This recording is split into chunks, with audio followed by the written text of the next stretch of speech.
Good morning to all. I hope everyone is fit and fine. Today we are going to start a new lesson, that is how the sea became salty. In this lecture we will focus only on the reading part. In the second video we will focus on the entire lesson once again. So let's get started. Ratan and Mohan were brothers. They lived in a village near the sea. Both were simple and kind.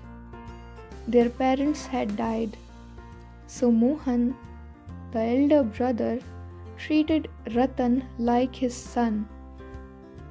Mohan married Sheila, a cunning girl from the neighboring village.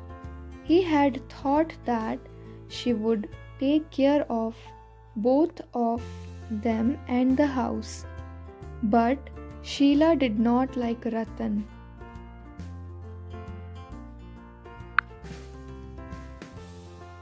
She thought that he was a burden. She ill-treated him and also did not give him enough food.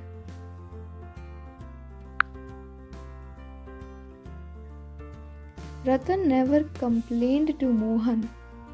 Ratan, besides helping his brother at the farm, did a lot of household work like fetching water from the well, getting wood for fire from the forest, cleaning and washing the utensils. He was a simple man with a gentle heart. One day there was no wood for fire. It was late in the evening. A storm seemed to be brewing. It was getting cold. "Get some fire, Ratan," Sheila thundered.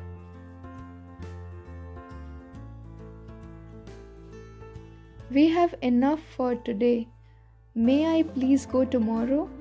he pleaded. "No, you lazy fellow, go now.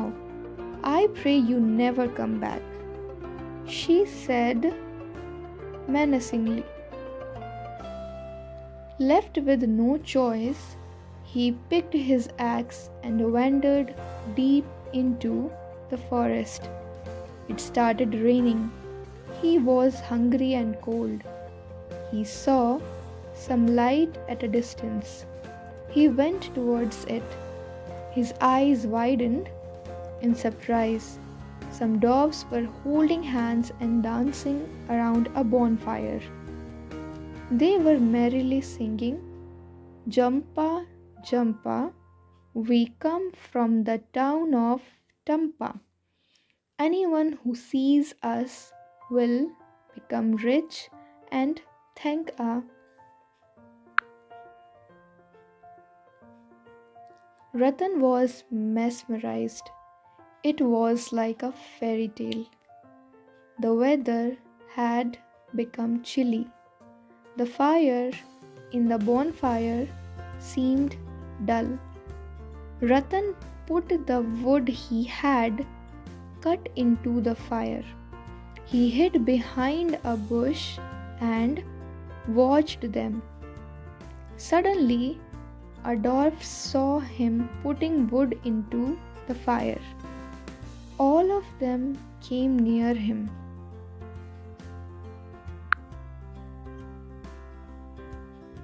"Do not be frightened. You are a good man. We want to thank you. Take the grinding machine. Just turn it once and wish for whatever you want, but use it judiciously. It will only stop when you say thank you for your kindness."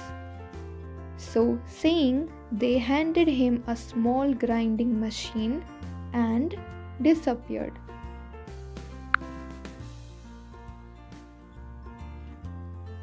Ratan was exuberant. He turned the machine once and said, "Please give me a sumptuous meal."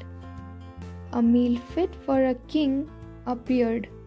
Then he said, "Thank you for your kindness," and the machine stopped. What wonderful magic it was! Ratan decided not to go back to his village. He crossed the forest to another village. He asked the machine for food, money, clothes, and valuables. He helped the needy. As he became rich, his fame spread. Mohan and Sheila heard about this. They went to meet Ratan. Ratan welcomed them. They asked him about his riches. He told them his story, and before he could tell them how the machine stopped, Sheila interrupted him and said, "We always knew you were so kind." At night, Sheila and Mohan robbed all the valuables and money. They filled sacks with them. In a sack, they packed the machine too. They made their way to the harbor. They intended to go to another country.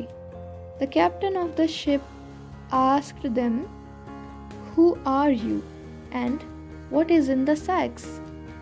Sheila said, "We are salt merchants and want to do business in other countries."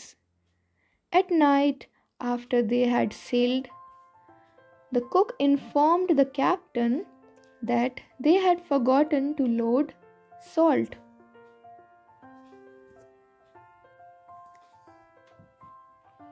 Now the captain asked Mohan to give a sack of salt.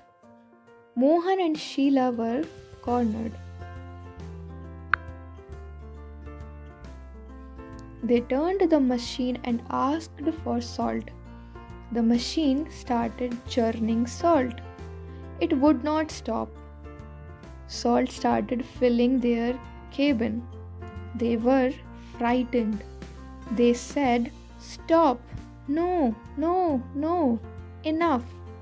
They tried all words to stop the machine, but forgot to thank it. The ship became heavy with salt and sank. The salt dissolved in the water. The machine is still churning the salt at the bottom of the sea, and hence the salt in the sea never ends. If you listen carefully, you will hear a soft whir sound at the bottom of the sea.